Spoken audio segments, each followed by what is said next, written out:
عزیز طلباء و طالبات،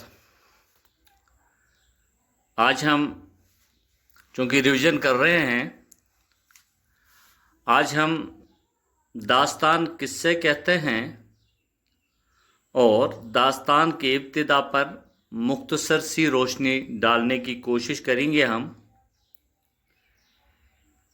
داستان ایسی رومانی کہانی کو کہتے ہیں جس میں خیالی واقعات کا بیان، مافوق الفطری عناصر کی تحیر خیزی، حسن و عشق کی رنگینی، واقعات و حادثات کی بہتات، پیچیدگی بیان کی لطافت ہو، اور صرف اس کا مقصد یہ ہونا چاہیے کہ وہ اپنے قاری کو کچھ دیر کے لیے فرحت مسرت کا سامان فراہم کرنا ہو۔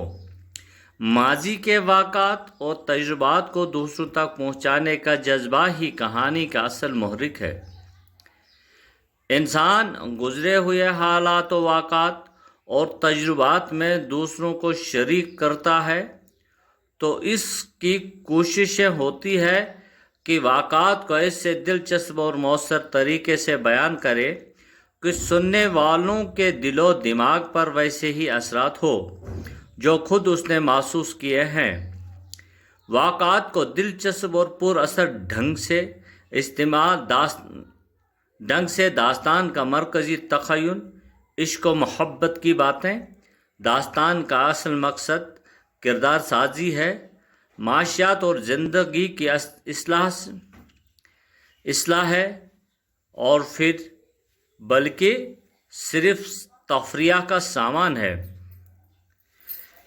ابتدا کہانی اور قصہ اتنے ہی قدیم ہے جتنا انسان کہانی، انسانی سماج اور انسانی شعور کے ارتقاء کی تاریخ ہے۔ کہانی اور قصہ نے قدیم دور سے اب تک مختلف صورتیں اختیار کی ہے۔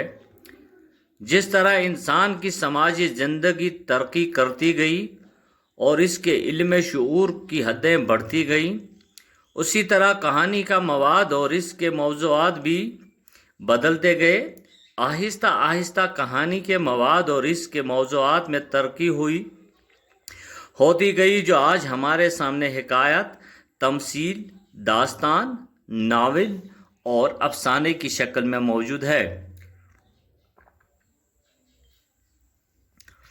عزیز طلباء و طالبات،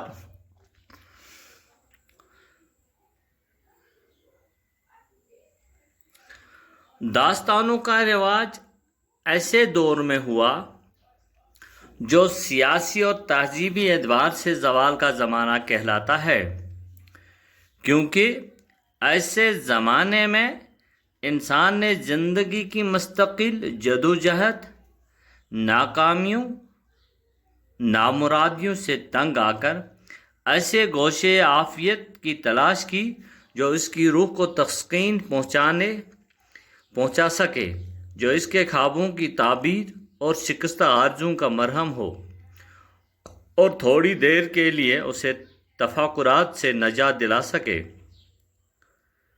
ہندوستان ہمیشہ